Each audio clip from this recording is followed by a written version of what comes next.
Et bonsoir, comment allez-vous? On va essayer d'avoir un son un petit peu plus égal. Bienvenue sur Talon d'écriture, bonne année, bon joyeux Noël, bonne santé, bon tout quoi. Ton père mec là.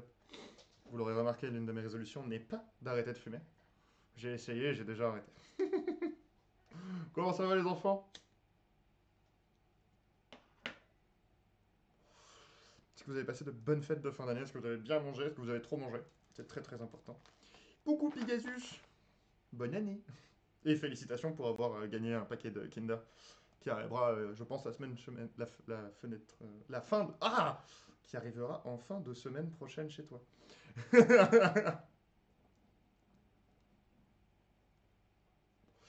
Arrêtez de fumer alors. Résolution, j'arrête d'arrêter. Non, j'aime bien. J'aime bien, j'aime bien quand il me prend le démon et je me dis j'arrête de fumer. Puis je fume plus pendant genre 3 jours. Et au bout de 3 jours, je suis en mode je me remets à fumer. Voilà. Je trouve ça marrant. C'est les petits trucs de la vie comme ça qui mettent du baume à mon petit cœur. Et vous? Comment se sont passées les fêtes de fin d'année? Comment allez-vous? Est-ce que la vie est belle? Est-ce que les oiseaux chantent? Est-ce que j'ai un poil de moustache qui me rentre dans la narine? Oui, oui, c'est bien ça. Sors de là, toi. C'est très désagréable. Salut nain, comment tu vas? Alors, t'en es où de T'en es où de ton roman, mon grand?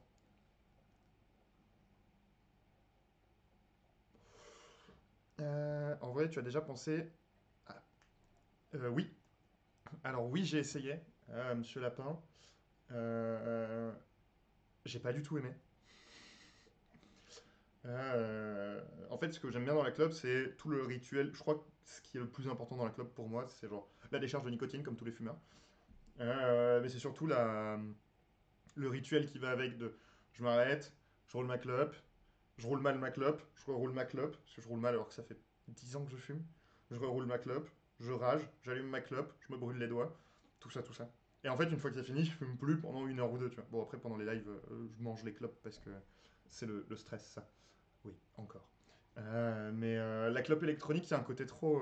T'as pas ce même sentiment. Du coup, j'aime. Et puis, c'est pas assez nocif pour ma santé. C'est quoi cette barbe de 3 jours? Je suis très... Oh, tu m'as vu avec plus. Non, arrête un peu. Ça y est, il m'a pas vu pendant 2 semaines et il sait pas. Une fois par semaine. Une fois par semaine. Ce sera le lundi. Et voilà.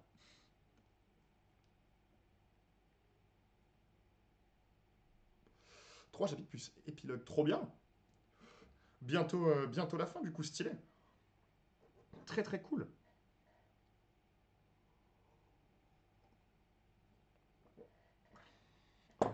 La décharge de nicotine, tu l'as après, on dirait que tu as une dépendance sur les habitudes. Je crois que c'est la pierre. Oui, complètement.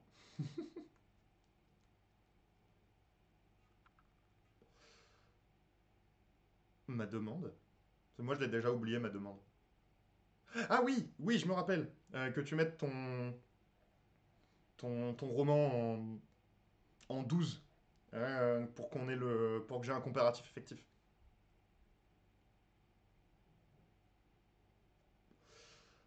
Je me souviens. C'est bon. Non, c'est le moment que le cerveau il se réaligne. Bah grave. Bah j'attends ça avec impatience. Pour voir si j'ai effectivement un style très très aéré ou si pas. Je pense que oui.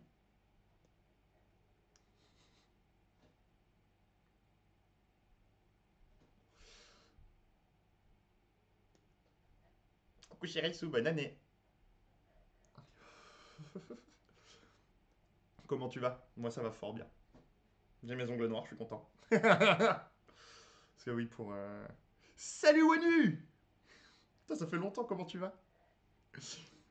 Et juste pour ceux qui ne le savaient pas, pour ceux qui ne le savaient pas, je me suis fait une petite crise existentielle à la fin de l'année dernière en mode ah, je veux me mettre Tuverian, mais j'ose pas! Du coup, je l'ai fait. Et ceux-là, je les ai fait tout seul. C'est la misère absolue.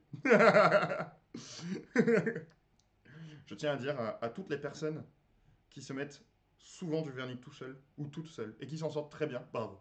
Parce que ça m'a pris, j'ai l'impression que ça m'a pris 2 demi-journées de réussir à avoir les 2 mains clean. C'est inadmissible. Merci.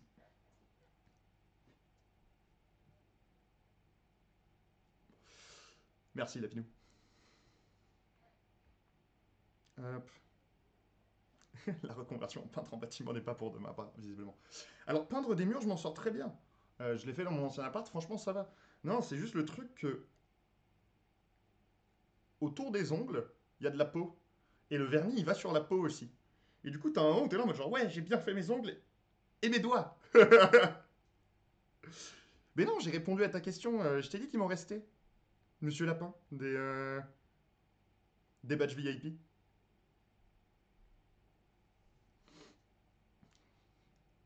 C'est toi qui as skippé ma réponse.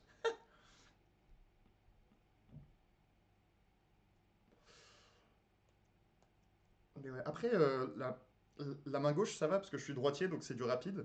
C'est plus la main droite où c'est parti en couille. Mais c'est bon, c'est bon. J'ai accepté que j'aurais 24 heures par semaine dédiées au fait de.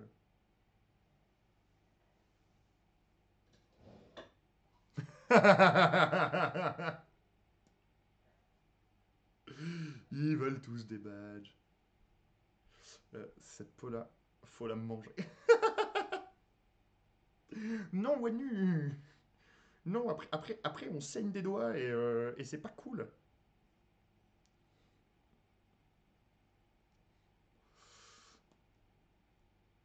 Bon, allez, on a un nombre limité de badges VIP. On fait une petite tournée. Alors, à qui est-ce qu'on va le donner, le slash VIP?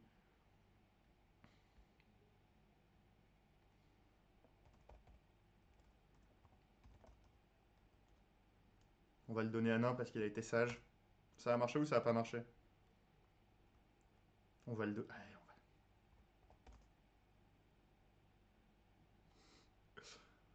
on va le filer à.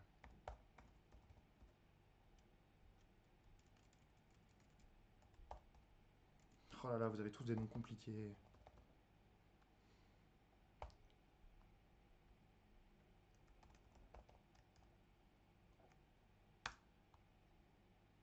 Bam.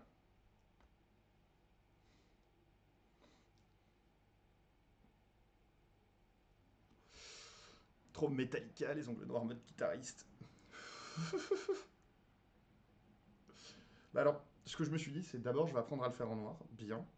Et après, je vais essayer d'autres couleurs, parce que j'aime bien les teintes pastel. Donc on va tout essayer. Donc je pense que dans les mois qui viennent, vous allez me voir avec plein de couleurs d'ongles différents. Et on va faire un vote au fur et à mesure de est-ce que c'est bien, est-ce que c'est pas bien, est-ce qu'on préfère une autre couleur, etc., etc. Parce que j'adore être le centre de l'attention, donc let's go. Et pour l'histoire de la guitare, j'ai essayé il y a quelques années. J'ai essayé il y a plus de 15 ans, c'était pas il y a quelques années. J'ai essayé pendant 4 jours. Et j'ai fait non. La musique, c'est pas pour moi. Ça me saoule.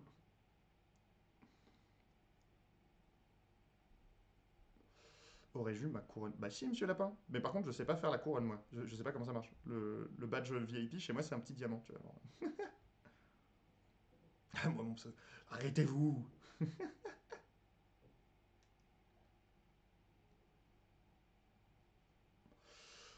Toujours atelier. Comment tu vas déjà, Zungeri? Bonne année. Euh, Et oui, oui, le dimanche, toujours atelier. Euh, on va parler un peu structure de roman.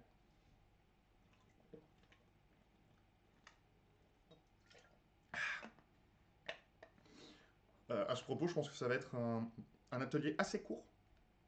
Parce qu'on va faire ça en plusieurs parties. On va pas forcément faire les unes après les autres parce que flemme. Mais aujourd'hui, on va voir qu'il existe plein de méthodes différentes pour structurer son récit et que du coup, on s'en bat les couilles. Et, euh, et dans mes recherches sur mes propres textes, j'ai envoyé un MP à Matt pour lui dire c'était assez particulier. Mais en gros, j'ai disséqué ma propre manière d'écrire des histoires. Et du coup, à force d'arriver à là, j'ai compris comment j'écrivais toutes les histoires de la même manière. Du coup, c'est très particulier, parce que j'ai un peu l'impression de m'être disséqué moi-même, et je sais pas quoi faire de toutes ces informations. Donc, en deuxième partie de l'atelier, on va se faire en 5 6 questions comment moi je construis mes histoires, visiblement. Voir si ça vous convient, en sachant que il y a tellement de structures possibles qu'en fait le but c'est juste de trouver la sienne, je crois. Donc, let's go.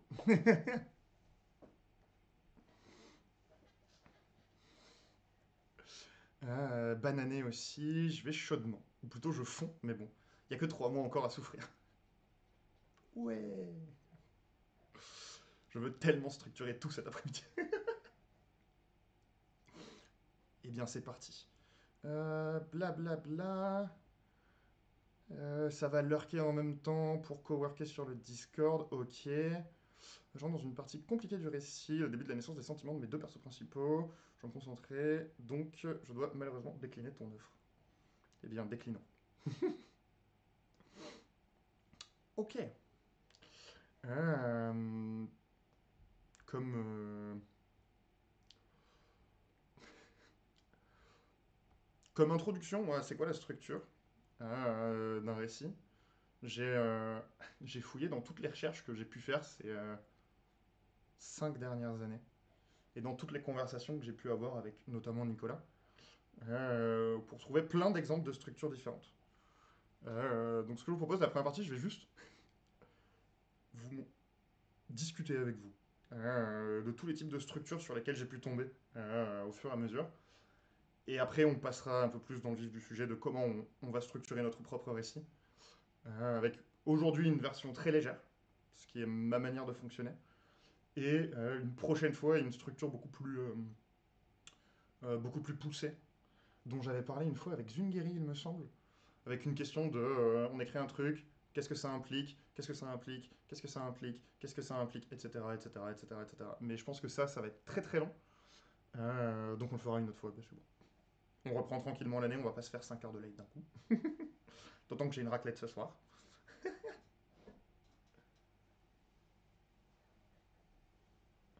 Je vais rester en lurk, travaillez bien. Et bien toi aussi, euh, monsieur Lapin. Définis structure STP. J'arrive mon petit Zune. La meilleure structure au monde, la forme en arche. Oui, oui, les arches c'est joli, les clés de voûte, c'est bien. Ce que je vais appeler structure, Zune, c'est la manière qu'on va avoir de raconter l'histoire à notre lecteur. Ça peut être beaucoup de choses différentes. Il y a les fameuses structures en 3 actes, structures en 7 points, pyramide de Freytag, et oui, etc. Mais il y a aussi des structures qui sont beaucoup plus petites, qui sont par exemple comment est-ce qu'on finit un chapitre. Il y a des structures en trames multiples. Donc on va parler de plein de choses très différentes. Euh, et ensuite, donc comment on va amener l'information. Et la structure que moi je vais proposer ensuite, c'est une structure qui va être plutôt du côté de l'intrigue, de comment structurer son intrigue, pour que on sache à peu près où on va et pour qu'on ait l'impression que ça marche. Parce qu'en fait, on a beau faire tout ce qu'on veut, des fois on est en mode c'est trop bien et en fait c'est de la merde. CF, mon premier roman. La première version de mon premier roman. Ok. Est-ce que vous êtes prêts? La première partie va avoir un petit côté cours magistral. D'un côté, j'en suis désolé, de l'autre, pas trop, parce qu'il y a quand même pas mal de choses différentes. Et étant donné que j'ai oublié de. Parce que c'est quand même vachement plus pratique avec du visuel, mais j'ai pas fait des images parce que j'avais la flemme. Je vais dessiner sur mon petit cahier en même temps pour que vous voyez ce que je veux dire. Enfin, je vais dessiner. Je vais gribouiller. Parce que mes compétences de dessin sont toutes pourries. Salut Twin, comment tu vas? Ok. Du coup, c'est quoi la structure? La structure, c'est tout simplement comment est-ce qu'on va mettre les différentes parties de notre histoire les unes après les autres pour créer un ensemble qui a un sens, qui est logique, etc. C'est un peu comment on crée de l'ordre. C'est genre la partition de notre roman, j'imagine. Truc comme ça. Euh, et à travers l'histoire, il y a plein de gens qui ont créé des structures, en sachant que généralement, les structures qui ont été proposées, ça a toujours été des structures qui ont été proposées a posteriori. C'est-à-dire que des auteurs ont fait des trucs, et il y a des théoriciens littéraires qui ont fait genre, putain, mais en fait, tout le monde fait la même chose, c'est un truc de malade. On a eu Sophocle, on a eu le mec du héros aux mille visages, on a eu, on a eu Freytag. On a eu la structure en 7 points. En vrai, Freytag, ça me fait beaucoup rire comme nom, mais vous comprendrez. On a eu Troubi, plus récent. Donc on va voir un peu toutes ces choses-là, pour se dire que finalement, les méthodes absolues, c'est chiant. Il faut essayer de trouver ce qui nous plaît le plus. La première, qui est la plus simple, qui nous date de Sophocle, ou d'un autre. Comment? C'est Sophocle ou c'est Aristote? Je ne sais plus. Je vois, tu vas à la cafette pendant le cours registre. Bref, il y en a un des deux, Sophocle ou Aristote, qui a dit qu'une histoire, ça se divisait en 3 temps. Et il y a un mec, le mec qui a écrit Le héros aux mille visages, qui, des années plus tard, a proposé une relecture de ça. Je vais me baser sur cette relecture. Bien évidemment, j'ai oublié le nom de l'auteur du héros aux mille visages parce que... euh, voilà. La structure en 3 temps, elle dit un truc simple. Elle dit que ça, c'est notre histoire. Voilà, notre histoire, c'est un trait qu'on voit très mal. Et en fait, la structure en 3 temps, elle dit que ce trait, il doit être divisé en 3 temps. Euh, Tout simplement, hop, on va faire comme ça. Ces 3 temps qu'on a ici. Ça va être en premier lieu euh, la situation initiale, puis les péripéties, puis la conclusion. C'est hyper simple, c'est hyper bête, on va aller un peu plus loin que ça. Ce qu'il nous dit, c'est qu'en fait, peu importe ce qu'on fait, la situation initiale, c'est le début du roman. C'est un état... je comprends tout avec les dessins. C'est un état d'équilibre très simple qui va durer une vingtaine de pourcents enfin, 10 à 20% du récit. C'est, disons, si on prend l'exemple d'Harry Potter 1, c'est tout ce qui se passe avant You're a Wizard Harry. C'est-à-dire que bah, on a une situation, elle est cool, elle est pas cool, ça on s'en bat les couilles, mais en tout cas elle est stable. De manière stable, Harry Potter se fait maltraiter par sa famille. Yes. Ce qu'il dit, c'est qu'en fait, après, on va avoir un élément. Je pourrais renvoyer les liens vers les VOD. Oui, bien sûr. Bien sûr, mon petit nain. Ce qu'il dit, en fait, c'est que une fois qu'on arrive là, paf, je vais me mettre des chiffres comme ça, je vois ce que je vous montre. 1, 2, 3 et 4. Ce qu'il dit, c'est qu'en fait, quand on arrive ici, quand on arrive à notre numéro 2, donc quand on a l'élément perturbateur, derrière, on va avoir une montée. On va avoir une première partie des péripéties qui est cool. Cette première partie qui est relativement cool, c'est ce qu'il appelle Fun and Games. En gros, Fun and Games, c'est le personnage découvre un nouveau monde qui est fun. C'est on va faire du Quidditch, on va faire des potions, on va apprendre des sortilèges, il va y avoir des explosions marrantes, Wingardium Leviosa, etc., etc. Donc c'est du cool, on s'amuse bien. Il y a quand même des péripéties, il y a des challenges, il faut réussir des choses. Le personnage en réussit certains, on échoue d'autres, mais il n'y a pas de conséquences vraiment dramatiques pour lui. Puis, une fois qu'on est arrivé à ce moment où, ouais, c'était super fun, il y a ce qu'il appelle le ventre de la baleine. Le ventre de la baleine, c'est la partie où c'est pas cool. C'est-à-dire que les péripéties qui étaient hyper fun vont se transformer en péripéties hyper dangereuses. Si on reprend l'exemple d'Harry Potter, ça va être tout simplement la situation de... Euh, et bah, en fait, dans l'école, il y a un terroriste magique qui veut tuer tout le monde, dont Harry Potter et ses amis. Voilà. D'un coup, les péripéties n'ont plus le même goût, puisqu'on va mourir. Euh, Ces péripéties, qui sont vachement plus compliquées, vont normalement commencer par pas mal d'échecs. Ça va se résoudre au fur et à mesure. Mais en fait, c'est le moment où on va passer du côté un peu plus tendu du récit. On avance dans ces péripéties-là, et on va arriver à notre troisième point, qui est là. Je vais m'en sortir. C'est tellement le bordel, j'adore. On a notre troisième point ici, qui est la résolution. Harry Potter a vaincu le terroriste magique. Et derrière, on a un retour à l'état d'équilibre, c'est-à-dire, le terroriste magique a été vaincu, l'année se termine, Gryffondor a gagné, Harry Potter retourne se faire maltraiter par sa famille. Simple, efficace. Euh, c'est la, c'est une méthode qui, de ce que j'ai compris, a été et est toujours surutilisée et qui finalement marche très bien. C'est très simple, mais on n'a vraiment pas besoin de se prendre la tête de manière sale pour écrire une histoire. Ça, c'est la première structure. La deuxième, c'est que j'aimerais qu'on voit. Enfin voilà, vous allez voir, ça va être que des trucs comme ça. N'hésitez pas si vous avez des questions, des machins. Parce on en a six à voir. C'est assez rapide en vrai. Mais il y en a quelques-unes, histoire de voir. Euh, à savoir que cette structure qu'on vient de voir, elle est très utile dans une situation où on a dans le cadre de l'apprentissage du héros, le voyage du héros qui va découvrir quelque chose sur lui-même et va partir en quête de compréhension de lui-même et de cette chose qui a toujours fait partie de lui. C'est simple, mais vraiment, enfin, le simple, c'est pas négatif. C'est bien la simplicité. On aime bien comprendre les histoires. La deuxième, qui est un peu plus en dents de scie, c'est. Alors, alors, excusez-moi, 1, 2, 3, 4. C'est ce qu'ils appellent la structure en 7 points. Ok. La structure en 7 points, ça ressemble un peu à un genre d'électrocardiogramme mal foutu parce que je dessine avec les pieds. C'est faux, mais c'est pareil.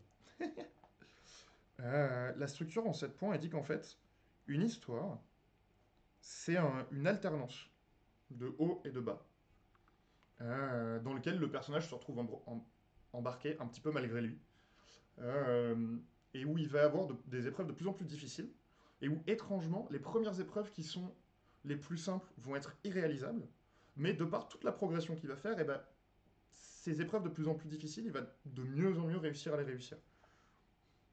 Réussir à les réussir, c'est super Mathieu. Si on fait en 7 points, ça fait quelque chose comme ça à peu près. Hop, 5, 6 et 7, voilà. Voilà, je sais écrire tous mes nombres jusqu'à 7, j'en suis très fier. Ça va être quelque chose un petit peu comme ça. Alors, il y a probablement des gens qui font de la narratologie, qui s'intéressent vachement à toutes ces questions-là. Je suis désolé de mal expliquer vos cours. On a un élément initial. On va avoir une découverte, on arrive au point 2, comme dans le labyrinthe de Pan. Oui. Je m'en souviens pas suffisamment, mais j'imagine. L'idée, c'est qu'on va avoir la première découverte, c'est le truc cool. C'est oh waouh, il y a ça qui se passe et je m'en sors pas trop mal. On a une première chute, ça c'est le premier point de rupture, disons, et où là, le premier point de rupture, le personnage est une merde. Il loupe tout, il y a rien qui va, et en fait cette structure, elle attend que le personnage se reprenne en main à plusieurs reprises. C'est-à-dire que c'est une structure qui, pour être fonctionnelle en haut et en bas, nécessite un personnage qui, que ce soit d'un point de vue personnel, que ce soit par lui-même ou par le monde extérieur qui le force à le faire, qui va se remettre en question systématiquement pour comprendre pourquoi est-ce qu'il s'en sort pas. Et où du coup, première épreuve, il se fait péter la gueule, il descend, ah mais il comprend pourquoi il est descendu, donc il va remonter. Là, il va se faire péter la gueule, mais un peu moins. Du coup, vu qu'il se fait un peu moins péter la gueule, et ben il va redescendre parce que ça a quand même pas été le mieux. Et il va remonter une dernière fois. Et dans le 6, alors, il l'a quand on la schématise, on fait redescendre derrière. En fait, c'est pas tant que le personnage va descendre, c'est juste qu'on a un retour à l'équilibre. Et à quoi elle sert celle-ci, là où la première, elle est très utile dans le voyage du héros? J'ai eu l'impression, en faisant mes recherches, je me suis replongé dans des vieux articles que j'avais écrits avec les pieds aussi, donc c'était pas facile de comprendre ce que je voulais dire à l'époque. Euh, pour moi, cette structure-là, elle est vachement à propos lorsqu'on a un personnage, lorsqu'on veut une histoire où il y a beaucoup d'introspection. Parce qu'en fait, en multipliant les étapes de haut et de bas, on va avoir un personnage qui est tellement confronté à ça marche pas, ça marche, ça marche pas, ça marche, ça marche pas, qu'il va être obligé de. Enfin, il va être obligé. Il n'est pas obligé techniquement, personne n'est obligé de rien, mais on va plus facilement le faire réfléchir à ses propres actions et à pourquoi est-ce qu'il a échoué par le passé. Là où dans la structure en 3 temps, c'est plus. C'est pas tant le personnage va réfléchir à pourquoi il a échoué, c'est juste que l'accumulation de petites épreuves vont lui permettre de réussir par le biais de l'expérience. Et il y a ça aussi dans celle-là, mais c'est pas tout. Euh, mais effectivement, du coup, Wanu, alors de ce que je me souviens du labyrinthe de Pan, bon, c'est la petite fille, et puis il y a Pan, et puis machin, et elle fait partie du royaume de trucs, et je m'en souviens très très mal de ce film. Je sais que c'est un chef-d'œuvre, mais je l'ai vu qu'une seule fois dans ma vie. Et elle a 3 épreuves, c'est ça, à remplir les unes après les autres, et ça se passe jamais très très bien. si je dis pas de conneries. Faut pas hésiter à me dire si je dis de la merde, j'en dis souvent. Euh, donc on a cette deuxième structure dont j'ai pas retrouvé la date à peu près de son existence, mais je crois que c'est du 19-20e, à peu près. La troisième, et ça va hyper vite, mais c'est normal, parce que c'est vraiment pas l'objectif, c'est vraiment pas de focaliser uniquement sur une, c'est juste de montrer la variété de structures qu'il existe. La troisième, elle a un nom que je trouve extraordinaire, c'est la pyramide de Freytag. Eh oui, eh oui. Alors en fait, la pyramide de Freytag, si vous faites des recherches, vous vous rendrez compte que concrètement, je vous l'écris, il s'agit d'une... c'est une réutilisation de la structure en 5 temps du théâtre classique. Et où en gros, on monte et après on descend. Hop, climax, le début, et la catastrophe à la fin. Mais le truc qui est intéressant quand j'ai commencé, ça donne quelque chose à peu près comme ça. C'est hyper simple, hein, voilà. On a une situation initiale, on va grimper, grimper, grimper, ouh, c'est le climax, et normalement, de ce que j'en ai compris, Freytag, il est plutôt du genre à dire, ou Freytag d'ailleurs, non, Freytag c'est beaucoup plus drôle. Freytag, il est du genre à dire, à la fin, faut que ça se passe mal. Faut que tout le monde y soit niqué et que personne y soit content. Euh, Comment ça fonctionne? Moi, les sites sur lesquels je suis tombé pour me renseigner là-dessus, ils expliquaient qu'en fait, ça marche vachement bien quand on a un roman avec une équipe. Au sens où, au début, ça c'est notre équipe, ils sont contents, ils sont potes, tout ça. Et ils vont avoir plein d'épreuves jusqu'au climax. Le climax, c'est vraiment le moment où la tension va être à son maximum. Ça va se résoudre. Et en fait, là où Freytag il met un petit twist, enfin en tout cas moi c'est comme ça que je l'ai compris, et je crois que c'est un peu tout le temps ça, la théorie littéraire, c'est on essaye de comprendre des trucs et on en fait des machins. Et en fait ce qu'il dit, c'est qu'une fois qu'on a résolu le truc, une fois qu'on n'a plus besoin les uns des autres, et ben ça part grave en couille. On se rend compte de tout ce qui va pas chez tout le monde, et très lentement, le groupe va se déliter. Euh, je m'en suis jamais servi de celle-ci, mais il y a vraiment cette idée que j'aime beaucoup de fin très sombre, où bah, c'est pas parce qu'on a vaincu le méchant, pour rester sur quelque chose de très schématique, que la fin va être, que la fin de l'histoire, effectivement, est nécessairement positive. Je sais pas si... Il me semble que c'était Noxy qu'on avait parlé une fois, mais il avait proposé une histoire où en fait on commence le roman après que les personnages principaux aient vaincu le méchant, et c'est comment ils vont se retrouver à devoir interagir avec une situation où tout ce qu'ils ont dû construire pendant tout l'avant du roman, et ben c'est pas que ça sert plus à rien, c'est juste qu'ils se retrouvent face à un univers qu'ils connaissent pas. Et ça se délite parce que, entre guillemets, c'est des héros qui se retrouvent pris dans la politique. Et c'est genre, oh, voilà. C'est extrêmement. Enfin, elle est censée être relativement dramatique, cette structure-là. On n'est pas obligé de faire comme ça, mais si on veut que ça se finisse bien, il y a quand même pas mal de possibilités différentes. La prochaine, je vais juste l'évoquer parce que j'en parle tout le temps et que ça va être très compliqué, mais dans la famille des structures narratives, on a aussi les 21 étapes du récit selon Troubi. Si vous... C'est très long. Je l'ai lu une fois. Ça mériterait, je pense, d'avoir un atelier à part entière. J'ai un peu la flemme. Mais concrètement, ce que Truby il apporte de nouveau, c'est de dire le centre de l'histoire, c'est pas l'histoire, c'est le personnage. C'est le protagoniste. On part du protagoniste et c'est le protagoniste qui va tout faire. Et du coup, les éléments qu'on va créer autour ne vont être amenés que pour renforcer son voyage à lui et son développement. C'est quelque chose qui a été. Lui, je crois que c'est la fin du.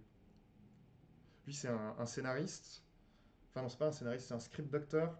Il a fait ça vers la fin du 20e et ça a été surutilisé par l'endroit où ils font des films aux États-Unis, c'est Hollywood. Et où ça a été surutilisé à Hollywood, c'est ce qui fait qu'on a eu une période où tous les films étaient pareils. Bah, c'était Troubi. Vraiment. Il y a un équilibre, il y a un besoin, ce besoin il est truqué par une faiblesse, du coup on sait pas quoi faire, et puis il y a un antagoniste qui a exactement le même désir que le protagoniste et ils peuvent pas, etc. etc. Une période. Oui, ça a été complètement une période, complètement. Mais justement, c'est un point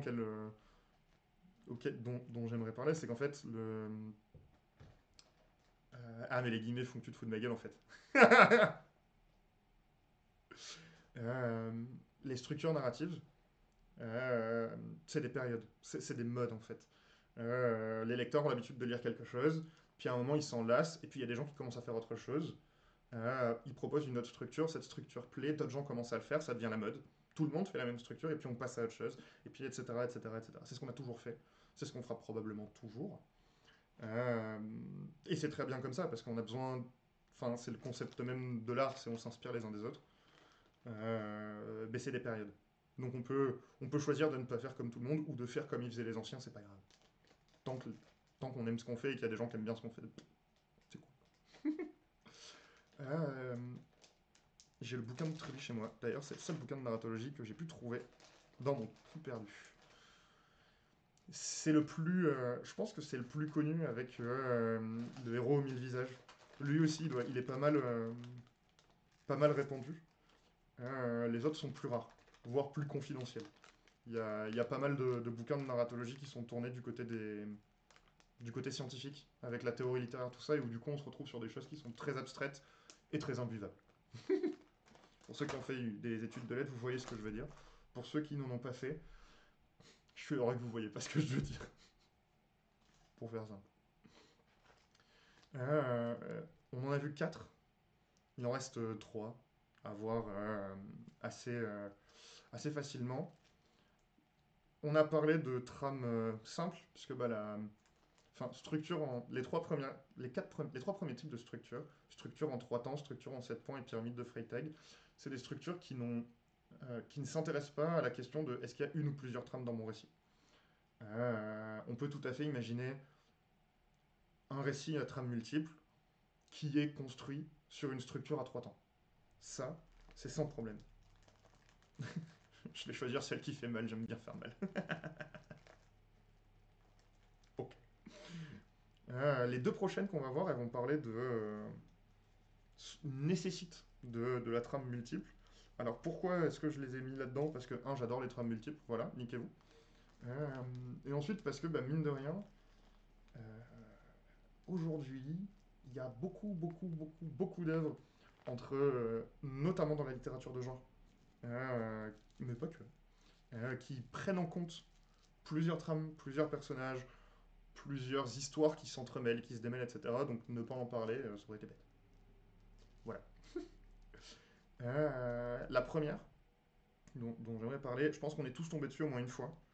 Moi, celle qui m'avait le plus brainfuck, c'est la première saison de. Ah merde! Ah merde! Westworld. Euh, si vous ne l'avez pas vu. Et salut, Mickaël. Mike le marin.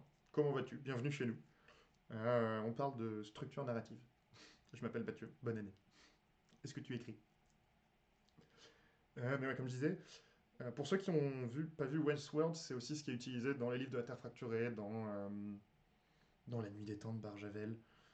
C'est un truc extrêmement vieux, c'est-à-dire qu'on a deux trames temporelles, on a deux trames narratives qui sont temporellement, euh, qui ne sont pas superposées temporellement, c'est-à-dire que les personnages ne vivent pas les mêmes choses en même temps. Et on va le savoir ou pas. On le sait dès le début ou pas. Dans La Nuit des Temps, par exemple, on a la trame des scientifiques qui vont en Antarctique et qui découvrent des trucs, et on a la trame d'Eléa et Paikan dans le passé qui nous montre la fin de leur civilisation. Dans Westworld, s'il y a peut-être des gens qui l'ont pas vu, et perso j'ai surkiffé la saison 1, je me suis arrêté au milieu de la saison 2 parce que je trouvais que ça se perdait. Euh, dans Westworld et dans d'autres bouquins de ce type, bouquins, séries, etc., on ne sait pas que ça existe. Et je m'arrête là parce que juste avec cette information, on ne peut pas savoir quelle trame est dans le futur, quelle trame est dans le passé. L'intérêt de cette double trame, euh, c'est quand il y a un événement très important qui s'est passé, et qu'on va montrer à notre lecteur l'avant et l'après. Et ça va nous permettre de lui montrer par le jeu des trames multiples, de les gens du futur, leurs a priori sur ce qui s'est passé dans le passé, les attentes des personnages dans le passé vis-à-vis de ce qui se passe dans le futur, de montrer à quel point, tant que quelque chose n'est pas arrivé, tant que quelque chose n'est pas arrivé, on peut pas savoir comment ça va se passer. Et quand on est dans le futur, on a des a priori sur ce qui s'est réellement passé. Et c'est assez cool comme histoire à construire, surtout quand on le dit pas au lecteur ou au spectateur au début, parce que quand t'as la gifle qui arrive comme ça et que tu t'en es pas rendu compte, t'as un moment de genre. Et tu sais que cette série ne pourra plus jamais te faire ça. Et ça fait un peu mal à son petit cœur. Mais voilà. C'est vraiment deux trames. Je trouve que c'est compliqué de faire avec plus. Mais ça va être deux, allez, trois trames qui se construisent sur des temporalités différentes, avec plus ou moins d'indices, euh, et qui permettent d'évoluer. Et généralement, il y a souvent un truc où la fin de la trame du passé se fait sur un événement très important qui va conditionner la trame dans le futur et qui explique pourquoi les personnages se sont mis à faire des trucs. C'est classique, c'est simple, on adore.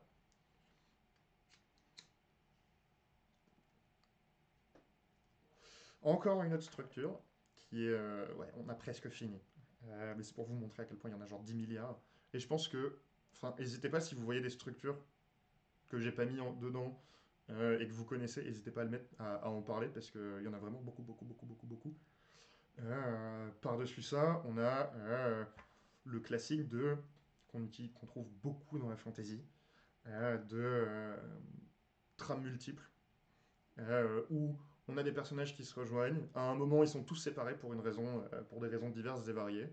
Il leur arrive plein de choses et ils vont se réunir, pas forcément à la fin du roman, mais en tout cas tout au fur et à mesure du. Oh, salut Daron Rongeur, Rageur, comment tu vas? Mais et bon, en fait, au fur et à mesure, on va avoir ces personnages qui vont s'entrecroiser les uns les autres. On va avoir dans les trames des uns des informations qui vont nous permettre de comprendre les trames des autres. C'est un fonctionnement qui est très intéressant pour toutes les questions d'ironie dramatique. C'est-à-dire tout simplement, le lecteur sait des choses que le personnage ne sait pas, et le lecteur voit le personnage en mode genre, et là, on va y arriver parce que ça, et le lecteur il sait qu'en fait, derrière la porte du coffre, il y a une bombe nucléaire qui va tous les tuer. Et où du coup, on truque un peu le... Enfin, pas l'attachement du personnage, mais la compréhension de l'histoire par le lecteur. Si c'est hyper intéressant aussi du point de vue de la fantasy, de la science-fiction, de tout ce qui est roman choral, hein, parce qu'on pourrait très bien imaginer un roman à trame multiple dans une start-up ou dans une entreprise très en place, c'est que de par le fait que chacun de nos personnages est confronté à des choses différentes, et c'est du coup hyper important qu'ils fassent pas tous les mêmes choses, et ben on peut montrer à notre lecteur un nombre incalculable d'aspects différents euh, du, du roman, de l'univers en question. Du coup, c'est un moyen hyper simple de ne pas tomber dans le truc et à un moment, ils vont rencontrer quelqu'un qui va leur faire un pavé de 3 pages sur à quel point la ville magique de Shambhala, elle est trop cool. Non, il y a un personnage qui va à Shambhala. Et let's go. Si Nico était là, il serait fier de moi. J'ai eu La Maison des Feuilles à Noël, j'ai déjà fini. La Maison des Feuilles, c'est le livre où il faut tourner le livre pour pouvoir le lire. Si oui, j'ai un a priori très fort là-dessus et ça me... C'est compliqué. Ça me fait tellement peur. À savoir que la trame multiple qui éclate et qui va se rejoindre, tout comme la double trame temporelle d'ailleurs, on peut avoir, en fait, c'est des... Dans ces trames peuvent être glissées d'autres trames, enfin d'autres types de structures. On peut avoir une structure à trame multiple où l'un de nos personnages va passer par la pyramide de Freytag, l'un de nos personnages va passer par une structure en 3 temps, l'un de nos personnages va passer par la structure en 7 points. Et on va montrer des choses très très différentes à travers ça. C'est un bon moyen, c'est très difficile parce qu'il faut être sûr que chacun de nos personnages a déjà des trucs intéressants qui lui arrivent. Mais surtout qu'il a une voix suffisamment affirmée pour qu'on n'ait pas l'impression que c'est tout le temps la même personne qui parle. Et ça, c'est chaud. Et un jour, on fera peut-être un atelier là-dessus, mais je me sens pas encore prêt. J'attends des retours sur le roman avant de m'y mettre. trame multiple en fantasy, c'est mon roman, ça, la trilogie principale qui suit l'héroïne, et les autres suivant chacun un personnage. Complètement.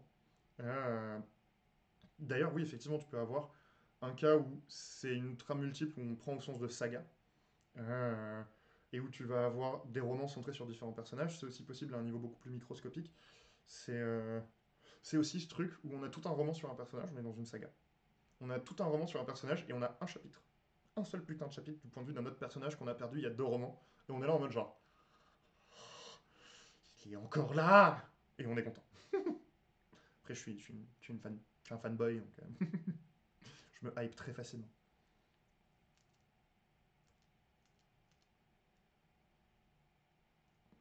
La construction est simple pour la trame multiple. Et bah, euh, j'ai fait une frise chronologique des histoires principales et à la même échelle en papier calque les trames de tous les héros secondaires. Alors, c'est effectivement pas la structure la plus complexe à créer, mais parce que en faisant, j'ai jamais pensé à utiliser du papier calque, c'est hyper smart. Je vais me racheter du papier calque. Euh, on peut facilement savoir quoi raconter du point de vue de qui, mais il va aussi y avoir des questions de bah, est-ce qu'on va raconter certains événements du point de vue de différents personnages. Et du coup, le cas échéant, est-ce que dans un même, euh, dans un même chapitre, on aura plusieurs points de vue, ou est-ce qu'à contrario, on va avoir plus tard la même action vue d'un autre point de vue. Est-ce que les passages où potentiellement il se passe quasiment rien chez un perso, parce que tu as des persos pendant 6 mois, ils vont s'entraîner à faire du kung-fu pour apprendre à faire des boules d'énergie. Voilà. Restons sur des trucs très simples des animes. Bah, qu'est-ce qu'on raconte de ça? Est-ce qu'on fait une ellipse de 6 mois et on revient 6 mois plus tard? Est-ce qu'il y a quand même des trucs qu'on raconte? Et puis si oui, est-ce que c'est des chapitres à part entière? Ou est-ce que c'est des éléments qu'on glisse en fin ou milieu de chapitre d'autres personnages pour faire des petits interludes? Bref, il y a toute une question de l'orchestration. C'est un vrai mot, l'orchestration. Oui, hein. Mais voilà, il y a vraiment une question de comment est-ce qu'on orchestre tout ça et comment est-ce qu'on le met en avant qui, et je trouve, pas toujours la plus simple. Moi, c'est un roman par personnage, donc j'ai le temps de raconter. Ok, je vois le, je vois complètement l'idée d'ordre. Oui, du coup, en fait, t'es vraiment sur une situation où t'as le, ouais, c'est un roman, un personnage, et puis quand on change de roman, si on change de personnage, potentiellement, ça peut reprendre au milieu du roman précédent. Parce qu'en fait, bah, l'histoire de cet autre personnage, elle s'est passée en même temps, donc voilà. Et ça n'empêche pas non plus que des personnages s'entrecroisent dans les différents romans, donc oui, je vois.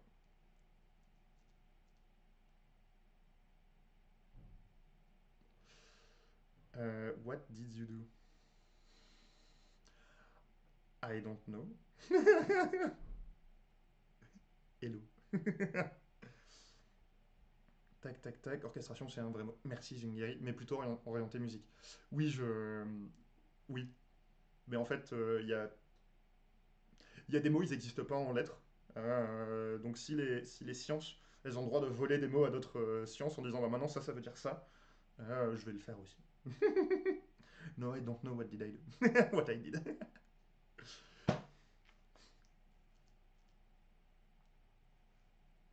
And you? Oui, vous avez l'occasion de voir que je parle très très bien anglais et que j'ai un très très bon niveau. Euh, la dernière petite structure euh, dont j'aimerais parler, c'est une structure beaucoup plus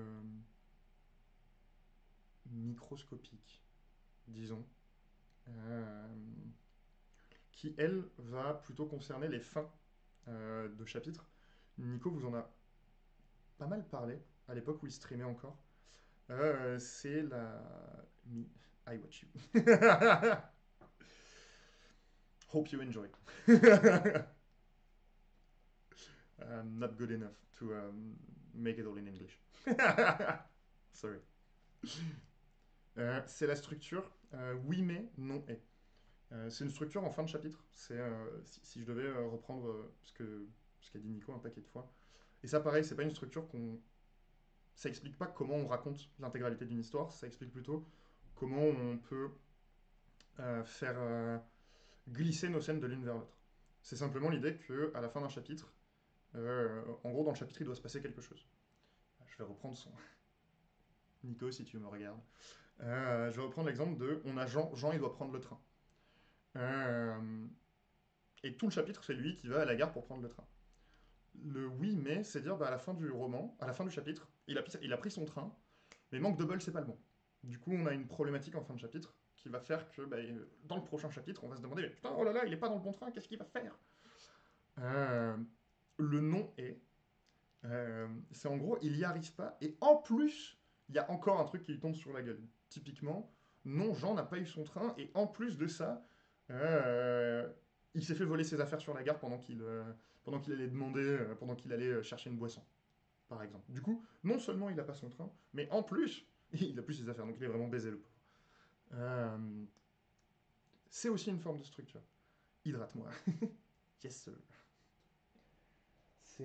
C'est aussi une forme de structure au sens où on pourrait tout à fait, je pense, imaginer un roman. Est-ce qu'on pourrait...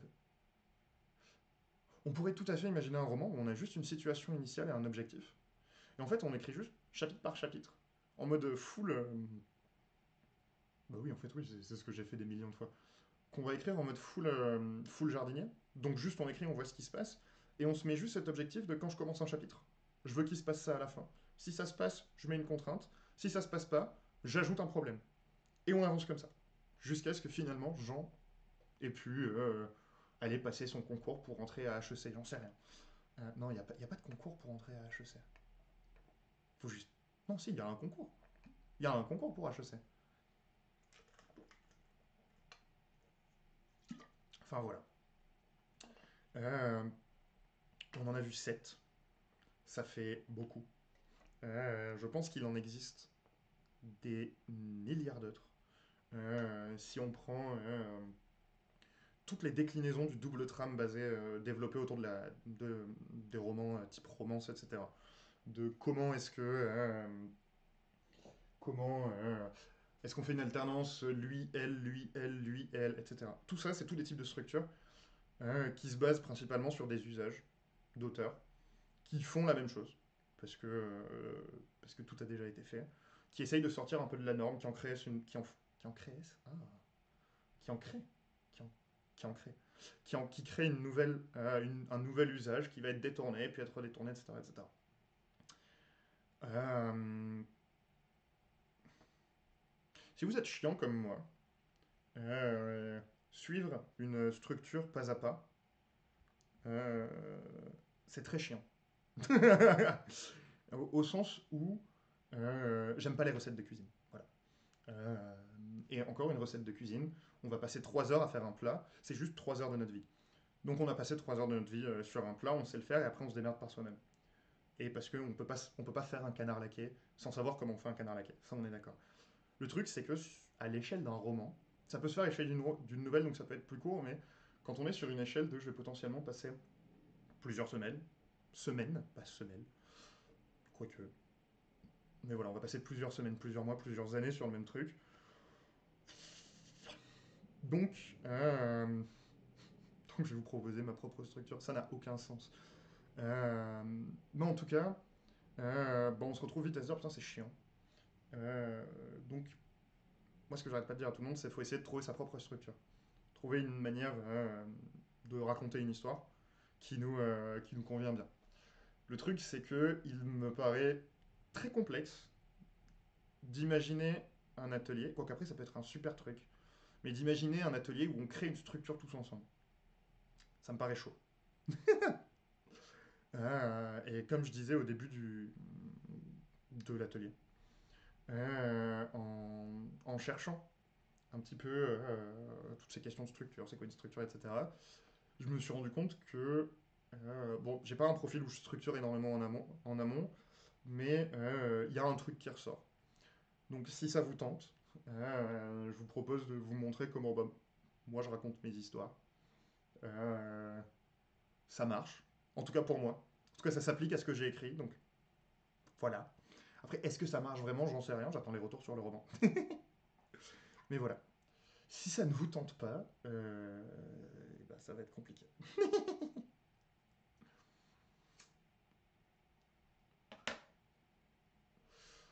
pour aujourd'hui, il va s'agir plus de structure de l'intrigue que du récit à proprement parler. La différence que je fais entre les deux, c'est que structurer une intrigue, c'est structurer l'ordre des choses. C'est-à-dire comment on veut que l'histoire se déroule. Et après, on va voir comment en fait on va les montrer au lecteur. Mais en premier lieu, même si on a par exemple une structure éclatée avec plein d'éléments d'histoire dans tous les sens qui vont venir faire sens qu'au fur et à mesure, bah, il y a un moment où il faut qu'on sache comment ça se passe. Donc moi ce que je vous propose c'est de voir juste ça. Et de se démerder après parce que c'est chaud la vie. La structure dépend aussi de l'histoire que tu racontes. Bah complètement. Je fais la structure de 3 romans et aucun n'avait exactement la même. Oui, mais complètement. Aucun n'a la même. Et puis je sais que dans mon cas, l'espèce d'essence de structure que j'ai pu trouver, c'est comme si j'avais pris les structures de toutes les histoires que j'ai racontées dans ma vie, ces 5 dernières années, parce que je me souviens plus de ce que j'ai écrit avant, et j'avais essayé de les superposer pour trouver une espèce de moyenne. Ah ouais, en fait, généralement, ça se passe plutôt comme ça, et ça se passe plutôt comme ça, et ça se passe plutôt comme ça. Voilà. Hop, du coup, on va changer de machin, je crois que c'est celui-là. Yes. Euh, oui, oui, c'est le bon truc, il faut juste que je réouvre le bon machin, très bien. Pour l'atelier d'aujourd'hui, on va avoir une structure. Il va y avoir assez peu de questions qu'on va se poser. Il y en a 7 ou 8, je crois, qui sont assez denses, par contre, et qui peuvent demander un petit peu de temps avant de le mettre en place. Enfin, entre chaque question, et on verra plus tard comment on délaie tout ça. Tu vas me donner tes trucs, et après je vais tout plagier, et à moi le succès. Chaud. Let's go. Je porterai plainte. C'est la question que je t'avais proposée, la différence entre la temporalité absolue et la façon dont tu la présentes au lecteur. Et bien justement, Zungiri, parce que je suis tombé sur... À chaque fois, je regarde les questions. Cette question-là va être dans la continuité des ateliers qu'on va faire sur la structure. Parce qu'en fait, c'est hyper précis comme question et hyper intéressant. Je me suis arraché des cheveux, tu vois. Par là, j'ai plus de cheveux maintenant. C'est à cause de cette question que tu m'as posée. Mais on va se la poser dans un atelier pour voir un petit peu qu'est-ce qu'on peut faire. Où je pense que ce sera un atelier où on fera plein d'essais différents, où on va tout casser dans tous les sens, mais ce sera drôle. Mais avant ça, comme tu l'as dit un peu plus tôt, bah, il faut savoir l'histoire qu'on raconte avant de savoir comment la raconter. Ça pourrait être de la philosophie de comptoir, j'adore. Ok, les...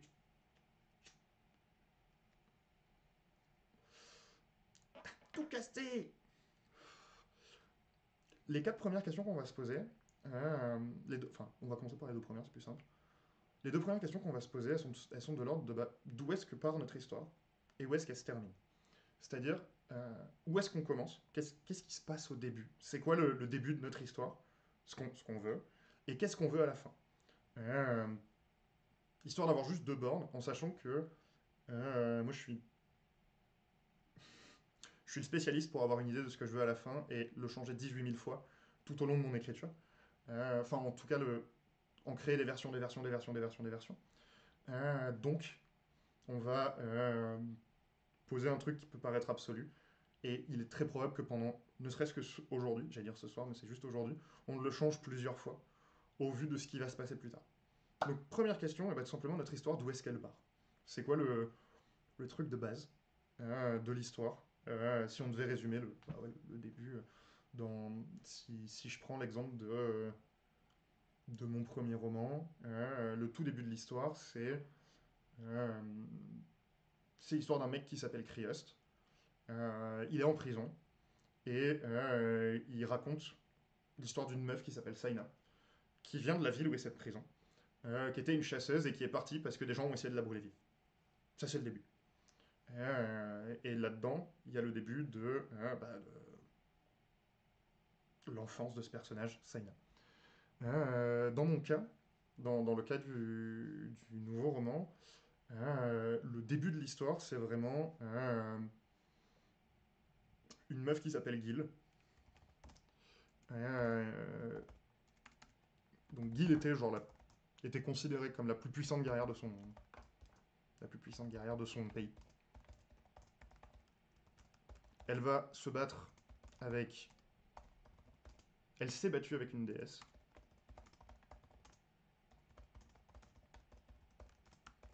Et elle s'est fait péter le fiac sévère.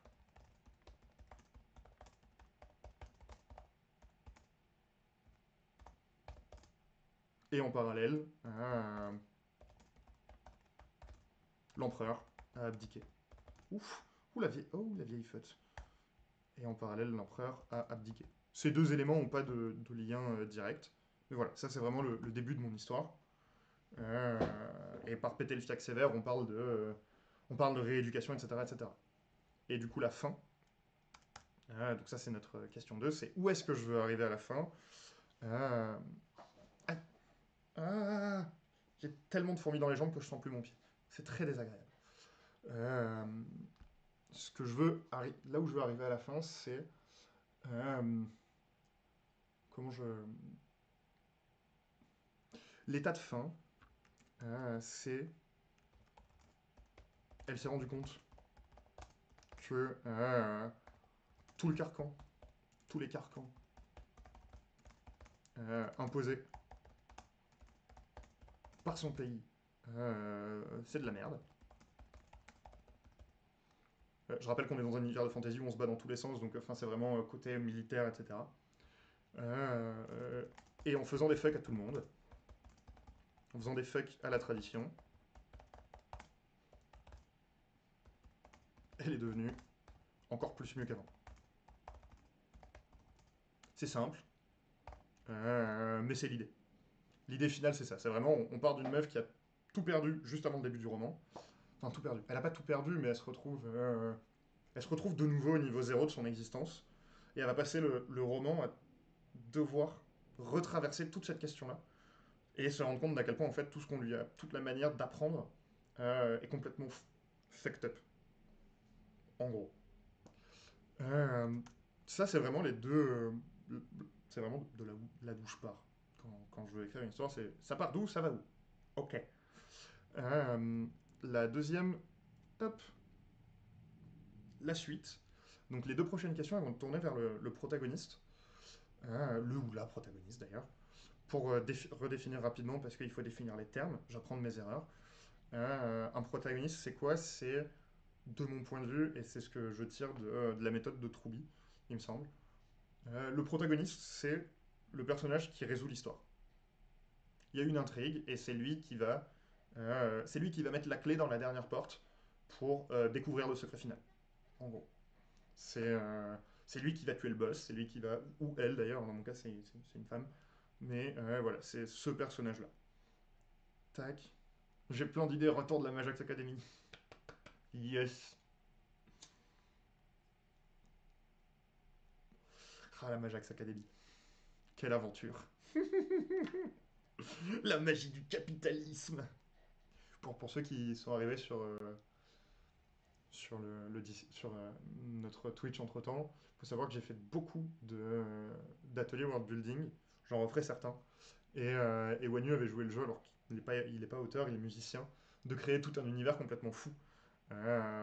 Où le boss final, c'était le chef d'une académie de magie dont le principe était basé sur le capitalisme. Voilà. Et on avait vraiment bien rigolé. Du coup, qui est le protagoniste du récit? Et c'est vraiment juste nom, prénom, enfin des informations très... voilà quoi. Gil, trouver un nom de famille, ce que j'ai toujours pas trouvé. Soldat, plus de son état. Pur produit de l'Empire. Euh, En convalescence.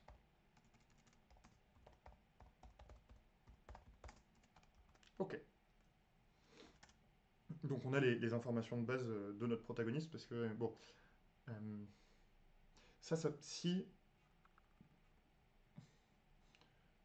La partie qui me fait le plus triper dans l'écriture, c'est les personnages. Plus encore que l'intrigue, plus encore que les combats, la magie, machin. Le plus cool, pour moi, c'est vraiment de travailler les personnages. Du coup, c'est vraiment au centre de la création d'un roman pour moi. c'est pas une nécessité. Il n'y a jamais rien qui est une nécessité dans ce que je fais. J'essaye de proposer des trucs et vous en faites ce que vous voulez. Et puis voilà. Euh, Question 4. Quel est l'enjeu principal de son développement? Et la question que j'ai mis entre parenthèses en dessous, c'est parce qu'il y a quelques années, j'avais écrit un article qui sera bientôt de nouveau sur le site sur la question des arcs de développement. Et après m'être arraché cette partie-là des cheveux, à peu près, je m'étais rendu compte que souvent, les arcs de développement des personnages, ils sont essentialisables en deux choses. Il y a les personnages qui savent faire des trucs, mais qui veulent pas les faire. Et il y a les personnes qui veulent faire des trucs, mais qui ne savent pas les faire. Et où c'est comment, d'un côté, on va, si le personnage il sait faire mais ne veut pas le faire, bah, c'est comment on va lui montrer qu'il est obligé de le faire parce qu'il faut absolument qu'il le fasse. Ça peut être par le biais de l'éthique, par le biais sentimental, par plein de biais différents. Et de l'autre côté, si c'est un personnage qui ne sait pas faire, mais qui veut et qui doit l'apprendre, c'est comment on va mettre devant lui un ensemble d'épreuves et de personnages qui vont lui permettre de se développer sur le plan technique qui n'est pas forcément apprendre à faire des boules de feu. Loin de là. Le... Ça peut juste être, si on est dans un... Enfin, juste être. C'est genre le développement de vie que tout le monde devrait essayer d'avoir, mais ça peut juste être dans un roman type romance, apprendre à partager ses émotions. C'est-à-dire en parler sans être dans l'accusation ou être vénère, ou etc. Comment est-ce que ce personnage, bah, il va apprendre à faire ça? Et comment des gens et des situations vont lui permettre d'arriver à ça? Ça peut être une question. Elle n'est pas obligatoire, mais en tout cas, voilà. C'est quoi l'enjeu principal du développement du personnage? Euh, Parce que bah, la suite, qui sont un peu des points clés, qu'on va essayer de trouver, qui sont des points clés dans le roman pour ce personnage, et bah, ils vont jouer sur ce développement et sur cet enjeu principal. Je crois que ça fait sens ce que je dis. Si c'est pas le cas, soit vous me demandez, soit les habitués de Twitch vous traduisez, je sais pas. Du coup, nous disions quel est l'enjeu principal du développement. Merci pour le follow, Natic Pro, j'avais pas vu. Parce que le chat est juste devant, ça je suis un abruti. Euh, L'enjeu principal de son développement. euh,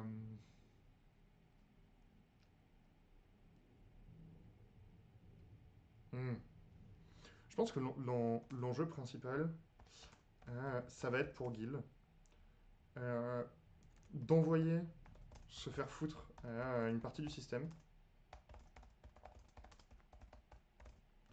sans être, comment dire, sans être dans son rejet le plus, déjà sans être dans son rejet total.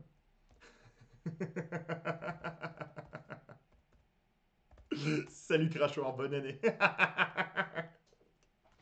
Je pensais pas que ça pouvait me faire aussi plaisir. Alors je suis désolé pour les petits leptiques qui sont morts chez eux. J'espère que vous allez bien. Comment ça va mon grand? Est-ce que tes vacances se passent bien? Est-ce que t'es prêt pour la reprise? Bonne année.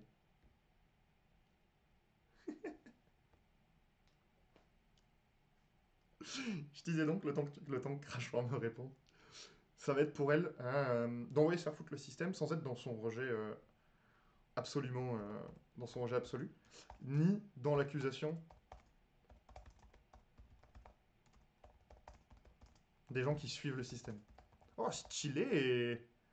Stylé les émeutes Monster Hunter. Classouille. Je vais fort bien également, mon petit crachoir. Ces vacances m'ont fait le plus grand bien. Je suis prêt à repartir comme en 40 avec plein de live tout le temps et plein de trucs. C'est bon. Bitch is back. Là, on travaille sur la structure du roman. Du coup. Voilà, donc envoyer se faire foutre le système, enfin une partie du système, sans dans son rejet absolu, ni dans l'accusation des gens qui le suivent. Parce qu'en fait, ça va être un peu ce truc de.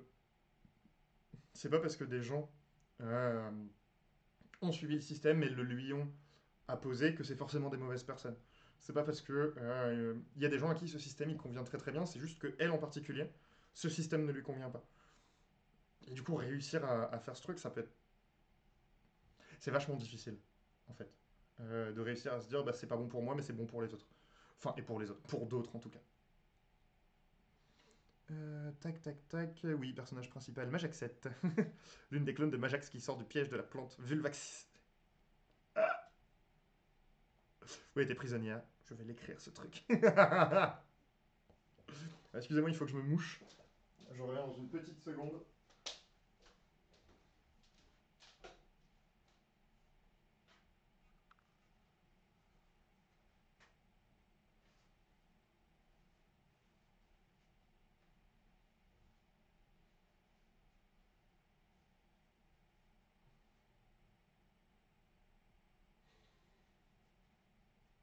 Hop, on est bon. On est bon. Tac. Je le mettrai sur Discord. Avec plaisir, Wenu. Bon, en plus, on a le. Enfin, on a fait un. J'ai fait un salon pour qu'on puisse partager ce qu'on fait dans les méthodes, tout ça. Donc, let's go, mon grand. Donc voilà. Avec ça, on a où on part, d'où on part, où est-ce qu'on veut aller, c'est qui le personnage principal, enfin c'est qui le protagoniste, c'est quoi l'enjeu de son développement. D'ailleurs, Zune, je sais pas si, est-ce que ta réponse a été perdue dans les crachoirs ou pas? Enfin, dans les crachoirs, dans la danse du crachoir ou pas du tout? Hop.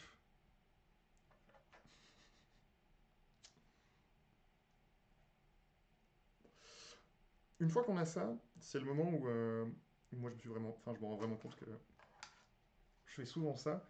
Alors, je fais souvent cette structure-là quand je fais une, une narration où il n'y a qu'une seule temporalité. Ou en tout cas, il peut y en avoir. Si, en tout cas, il faut qu'il y ait au moins enfin pas d'égalité. Il n'y a pas d'égalité entre les trames temporelles. Parce que je fais souvent un truc où il y a une trame légèrement dans le futur qui ponctue, mais elle est tellement peu importante, disons. Euh, C'était avant, sauf la dernière question. Ok, donc j'ai bien vu toutes tes réponses, mon petit Zune. Euh, quand les deux narrations, quand les deux trames temporelles sont aussi importantes l'une que l'autre, je sais pas ce que je fais. Je tente des trucs. Mais en tout cas, moi, ma manière de construire, c'est le moment où je fais mon magnifique dessin nul.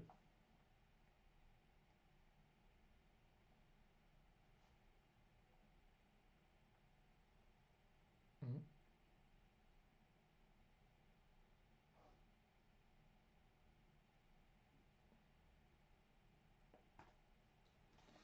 Je dirais que c'est un truc à peu près comme ça.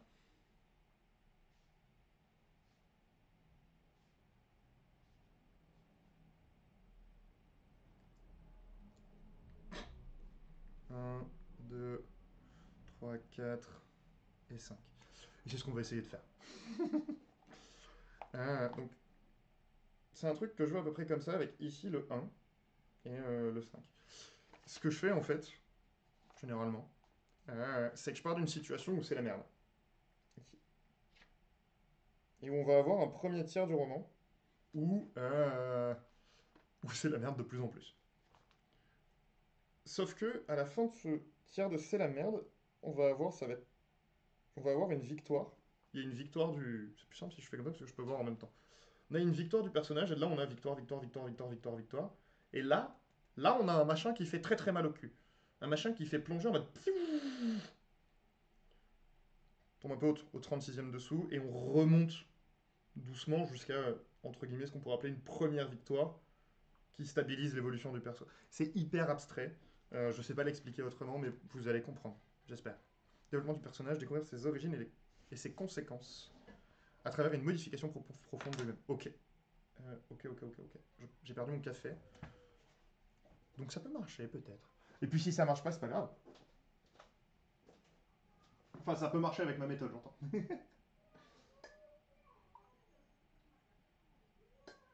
Qui, actuellement, je dis que je fais tout le temps ça comme ça, mais en fait, pas nécessairement. Enfin, si. C'est juste qu'aujourd'hui, je vois un truc hyper essentialisant. Que j'adore trouver l'essence de quelque chose qui me concerne, jusqu'à me rendre compte qu'en fait, c'était de la merde. Mais c'est pas grave. Euh, Ça, ce premier point, là, c'est d'où est-ce qu'on part. C'était notre réponse à la question 1.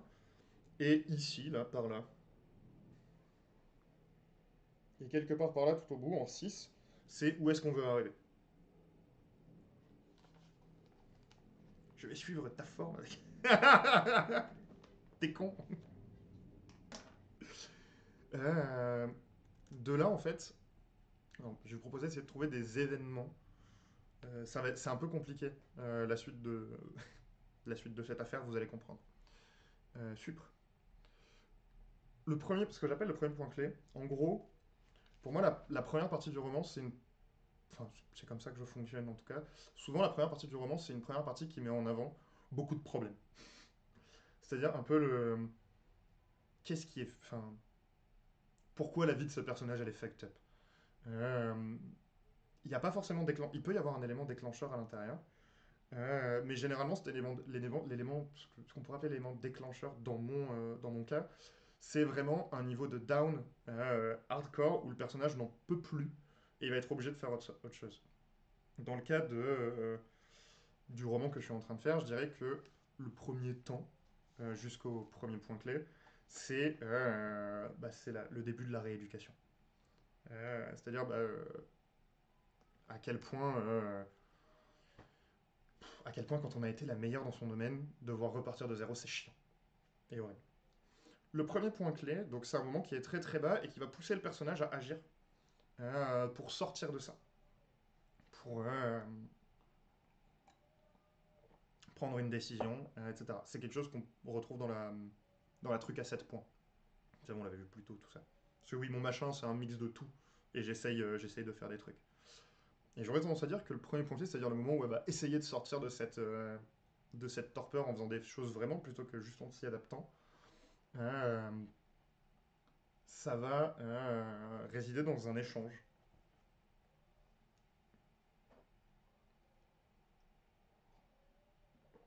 C'est un échange avec un autre personnage, euh, avec la protagoniste du premier roman. Euh, Où en gros, Saina va lui dire: mais meuf, t'es la plus forte du pays.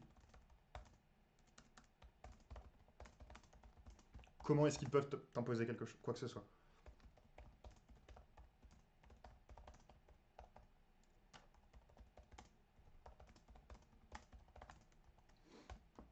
Ce, cette premier, Ce premier point clé, généralement, il va avoir pour objectif de... C'est un peu comme mettre une gifle de la mort au personnage. Voilà, genre, oh, réveille-toi. Euh, Dans le premier roman, cette gifle, c'est eh ben, tout simplement quand des gens vont essayer de brûler Saina vive. On va se dire, bon, peut-être que on peut faire d'autres trucs que rester ici où les gens veulent me tuer. De là, oui, une gifle, jamais. Ouais, nu. De là, il y a un temps où ça va mieux.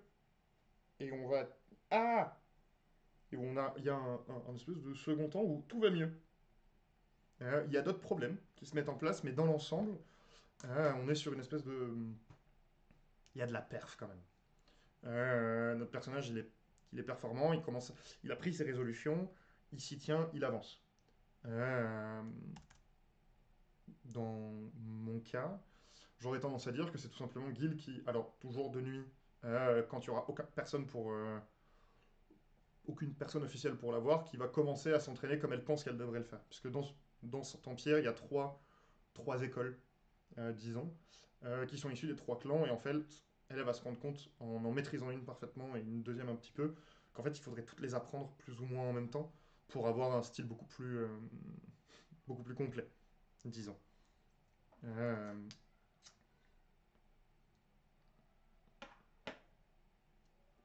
En tout cas, ça commence là. Euh, et donc, c'est elle qui va de nuit s'entraîner toute seule. Vous savez, c'est ce truc hyper classique, mais que moi j'adore. De nuit, elle s'entraîne toute seule. 2 jours, elle fait exactement ce qu'on lui dit de faire. Et en fait, eh ben, mine de rien, en ayant cette partie qu'elle gère par elle-même toute seule, au fur et à mesure, ce qui arrive de jour, et de plus en plus, fonctionne de mieux en mieux.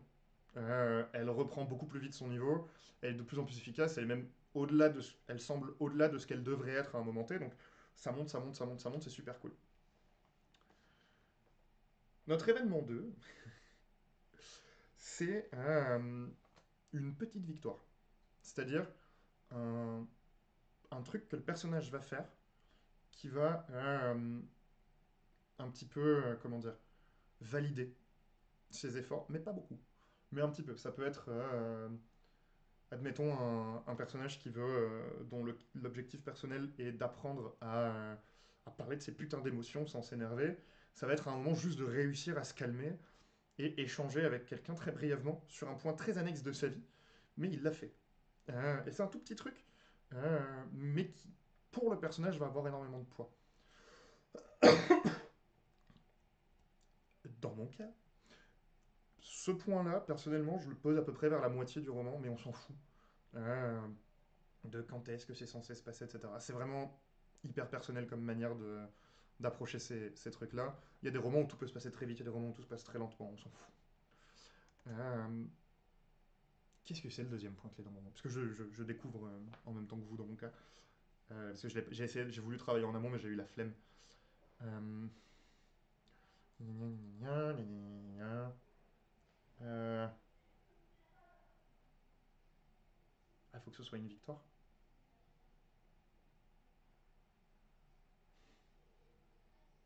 Faut qu'elle ait une victoire sur quelque chose.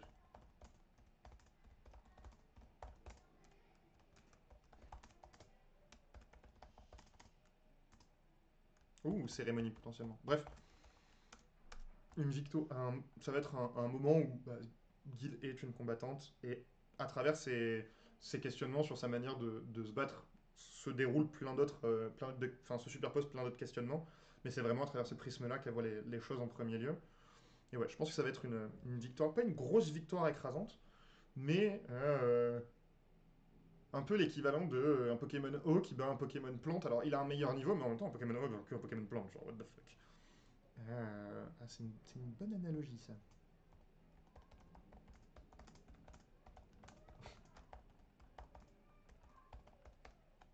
Je me comprendrais. Le truc, c'est que tout de suite après, enfin, vous êtes mesuré que j'en ai, c'est que très rapidement après, on a, en fait, sur une période très très courte, on a une. Ah On va avoir une. Putain. On va avoir une espèce de descente aux enfers avec une défaite euh, assez monumentale qui va venir taper sur d'autres aspects fondamentaux de notre personnage. Je m'explique. Euh, Admettons, notre personnage, il a trois trucs très importants dans sa vie. C'est genre, il aime le bleu, euh, il fait du chocolat, et... il aime le bleu, il fait du chocolat, et il est gaucher. On s'en bat les couilles. Euh, le gros du roman a l'air concentré autour de la question de... ce personnage doit réapprendre à faire du chocolat. Il doit faire du meilleur chocolat. Il a une victoire par rapport à ça. Et derrière, il y a une chute hardcore qui prend en compte le fait que, en fait, son chocolat c'est de la merde, pas littéralement. Et en plus de ça, il s'avère qu'il aime pas le bleu. Depuis toujours, on lui a dit que. Et il se rend compte qu'en fait, bah non. Bah non, il aime pas le bleu et crise existentielle de ça. C'est hyper compliqué à expliquer.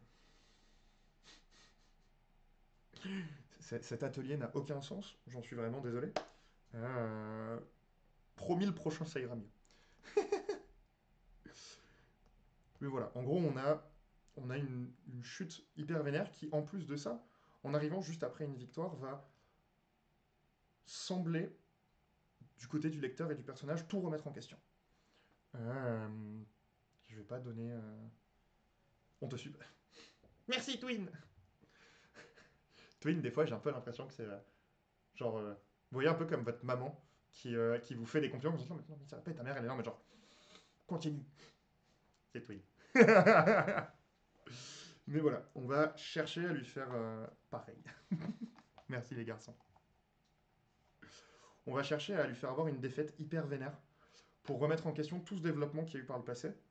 Mais cette défaite, elle va aussi l'intérêt, et là c'est plus de l'expérience personnelle, mais en fait, quand on touche le fond, quand on touche vraiment le fond, on ne peut pas aller plus bas. Et du coup, c'est un peu le moment où on se retrouve face à tout ce qu'on a fait dans notre vie. Et où on peut vraiment prendre les décisions de changer les choses. Parce que s'il y a une structure qui est en place et qu'on essaye de la modifier, c'est hyper compliqué. Si tout a été pété, on peut reconstruire de zéro et avancer. Et en reconstruisant de zéro, on va pouvoir choisir de garder certaines choses, en dégager d'autres, et mettre des nouvelles choses à la place. Avant d'en arriver là, du coup, on cherche un machin qui met une bastos de l'enfer à notre personnage, et qui le fait tomber plus bas que la première que ce qui lui arrivait au début du roman. Dans mon cas, je vais y arriver. Euh, Ce troisième point clé, euh, pour Gil, ce troisième point clé, il va être. Il faut que ce soit quelque chose qui est lié aux parents. Euh, il faut que ce soit un refus. C'est-à-dire son, sa manière de procéder est mise à jour. C'est extrêmement compliqué, parce que c'est une personnalité publique, mine de rien. Même si c'est une guerrière, c'est quelqu'un qui est très important dans la nation. Et en fait, au moment où elle va chercher du soutien auprès des gens les plus importants, en fait, c'est pas on va pas lui dire ah c'est pas bien, mais elle va tomber sur de l'incompréhension. Euh,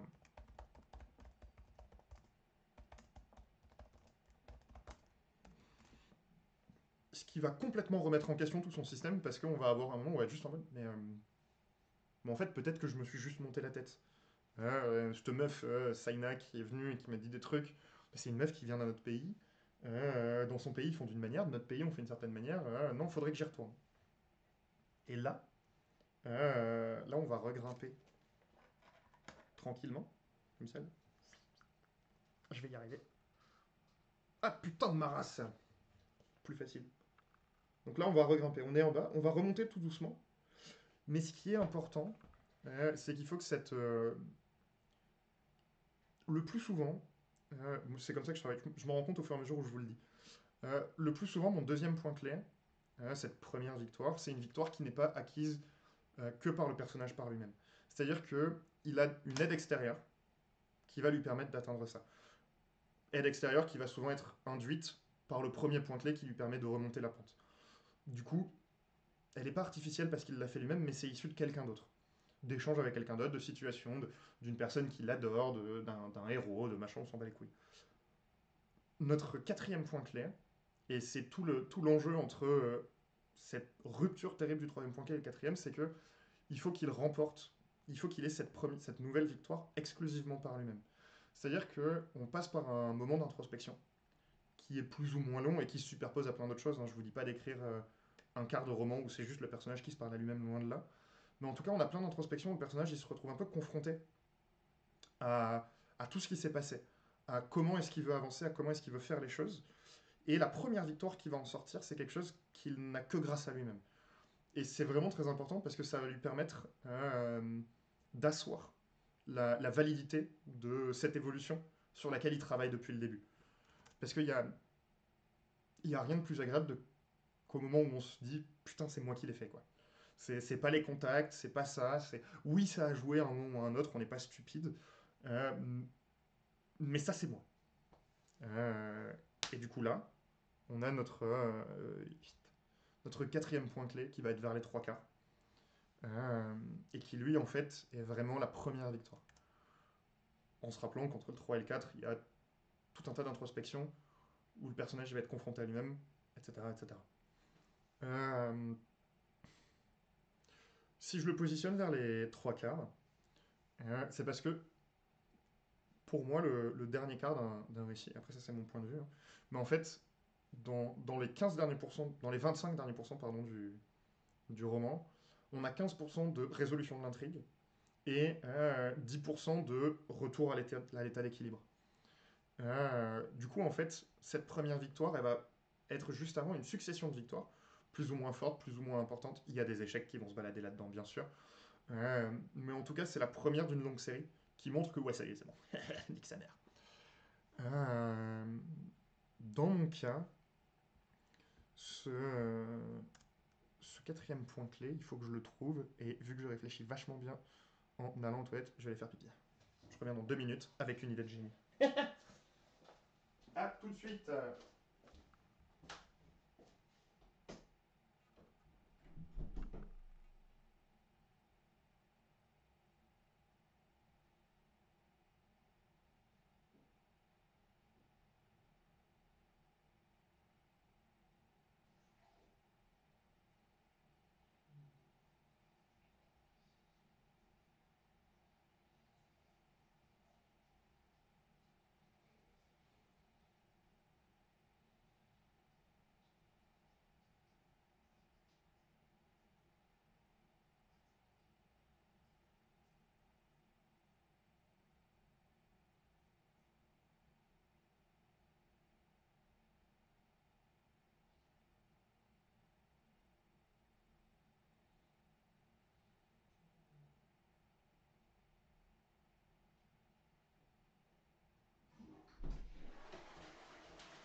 je sais. Mon quatrième point clé, je sais pas exactement quoi ou comment, c'est la partie compliquée du truc, mais en fait, le quatrième point clé, il va falloir que Gil, Gil va être dans une situation où, si elle suivait exclusivement l'absolutisme de son système, ne pourrait pas faire quelque chose, euh, mais elle va le faire, et ça va lui permettre de sauver le jeu. Enfin, je sais pas comment expliquer, mais genre par exemple, elle est à un endroit et normalement, si elle suit les ordres du système, et bah, elle peut pas attaquer les gens qui sont loin, mais il y a quelqu'un loin qui va essayer de tuer quelqu'un d'autre, et vu qu'elle a appris à contourner le système, elle va attaquer cette personne loin et elle va la tuer ou la vaincre, et où du coup la personne qui aurait dû mourir n'est pas morte, et du coup ça fait avancer l'histoire. Ouais, ah, c'est pas mal ça. Et ça, du coup, elle l'a acquis exclusivement parce que bah, malgré tout, elle a continué à l'apprendre, elle s'est imbibée de ces trois traditions en simultané. Et oh, oh, bien ouais, je me tiens. Euh,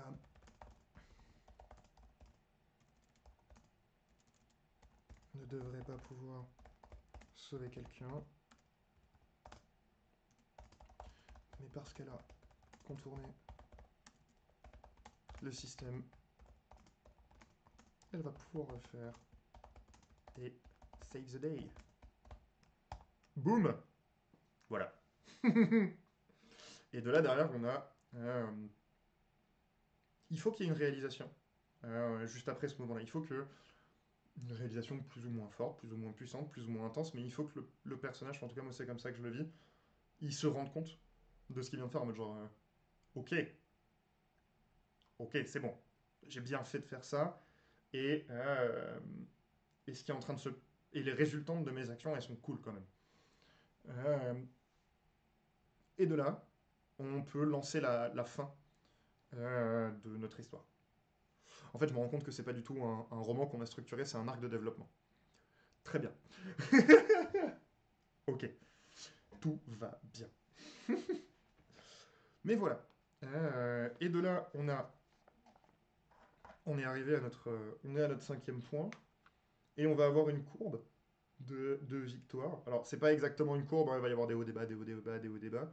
Mais en tout cas, on a une courbe qui va se stabiliser, qui va permettre d'arriver au point 6 qui est l'endroit de la deuxième question, c'est-à-dire euh, là où on veut que le roman arrive, euh, qui est finalement le, le passage au nouvel état d'équilibre. C'est-à-dire qu'il va y avoir cet événement-là qui va se passer, plein d'autres choses en même temps partout dans la cité. Ça va être la merde, les gens ils vont pas être contents, ils vont s'entretuer, blablabla, blablabla, blablabla. Et au bout d'un moment, bon bah le méchant a été vaincu, yay, bravo, c'est super, on a compris qui étaient les fils de Schlag, ouais, bravo, c'est super. Et là, on a un dernier point qui valide le truc qui est euh, dans mon cas, Gil qui va accepter que bah, elle avait besoin d'aller autour de ce système parce que, au vu de sa personnalité, au vu de comment elle est, etc., et bah, il fallait qu'elle passe par autre chose, mais qu'en fait, finalement, ce système, il n'est pas fondamentalement mauvais. C'est juste, si on le voit comme une limite absolue, ça marche pas. Mais qu'en fait, il y a plein de gens qui, en se limitant à ce système, enfin, en évoluant juste dans le système proposé, fonctionnent très bien. Et que c'est pas parce que elle, ça lui va pas, qu'il faut qu'elle change la donne pour tout le monde. Et ça, c'est après le combat final, entre guillemets. Le combat final qui peut juste être notre personnage qui enfin arrive à parler de ses émotions avec sa meuf et à lui expliquer que bah, si c'est parti en couille, c'est parce que si, ça, et que ça lui a évoqué tel trauma, etc. etc. Euh, on a ça, et derrière, bah, on a les 5-10%, ça dépend. Moi, ça se fait en deux chapitres sur le premier roman. On a un chapitre où on voit euh, que l'évolution du personnage a été intégrée. Et on a un deuxième chapitre qui se passe un peu plus loin et qui nous montre, bon ben voilà, il s'est passé ça, on en est là, on est stable, on est content, vous savez, c'est ce classique dans les films de, il y a une réunion, on voit un pique-nique, on voit un machin, bref, c'est fini. Cette histoire, elle est finie. On peut, les personnages sont revenus dans un monde où ils risquent pas leur vie ou tous ces trucs-là en permanence, et ça y est, c'est bon. Et peut-être qu'on reviendra s'intéresser à leur vie plus tard, mais ce sera un nouvel épisode avec des nouveaux enjeux, des nouvelles problématiques, etc. etc. Voilà. C'était. Du coup, maintenant que je le vois, c'était pas la manière de structurer un récit, mais plus de structurer un arc de développement. Qui, finalement, en fait, structure.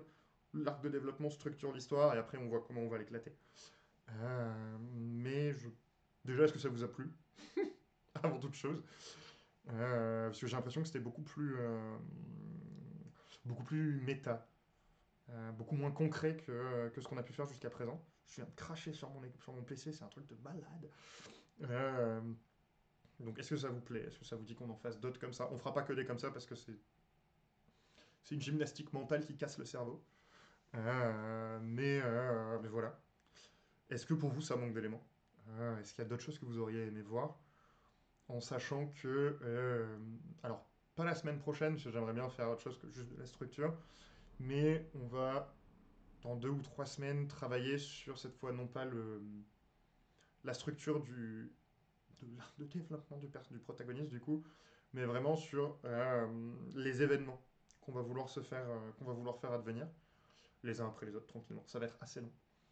Et ensuite, une fois qu'on aura cette visibilité globale, et trop grosse par rapport à la réalité du roman, on travaillera sur qu'est-ce qu'on montre et comment est-ce qu'on suggère la temporalité, comme l'avait demandé Zune. Mais je pense qu'il faut y aller en plusieurs étapes pour qu'on puisse travailler sur quelque chose de concret chacun de notre côté en fait.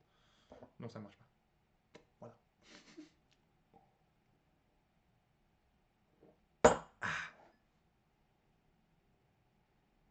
Combien de pages ça fait un roman environ?